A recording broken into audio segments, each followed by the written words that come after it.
चीन रो बड़ पदक्षेप तैयारी कला 582 टन विशाल चुंबक गढ़ आउ गोटे सूर्य। विज्ञान जगत रे चीन हासिल करिछि एमिति एक बड़ सफलता। न्यूक्लियर फ्यूजन पई चीन तैयारी करिछि विश्वर सबुठारु बड़ सुपर कंडक्टिंग फ्यूजन चुंबक।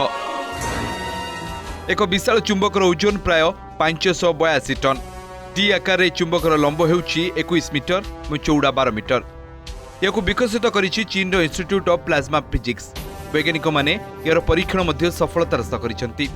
चीन रो सफलता 2030 सुधा फ्यूजन पावर माध्यम रे विद्युत उत्पादन करिवार एक बड़ पदक्षेप होई पारे। न्यूक्लियर फ्यूजन होउछि सेही प्रक्रिया जोंथरे सूर्य भली शक्ति उत्पादन हुए। एथिरे हाइड्रोजन परमाणु को अत्यधिक तापमात्रा रे मिसाई विपुल शक्ति उत्पादन करा जाय। ए प्रक्रिया रे कार्बन डाइऑक्साइड बाहरी थाए तेणु भविष्य में एक स्वच्छ और प्राय असीम शक्तिर उत्स भाव उभा होई पारे। फ्यूजन रिएक्टर ए चुंबकर काम हेउछि प्राय 10 कोटी डिग्री सेल्सियस पर्यंत गरम प्लाज्मा को नियंत्रण करी रखिबा। वैज्ञानिक माने ए चुंबक को फ्यूजन रिएक्टर एक मुख्य अंश बोली कहउछंती। कृत्रिम सूर्य तैयारी करिवार यात्रा एबी भी चीन पई बहुत बड़ चैलेंज हो रही। तथापि चीन रो सफलता भविष्य में स्वच्छ शक्ति पर एक नुआ आशा सृष्टि करिछि।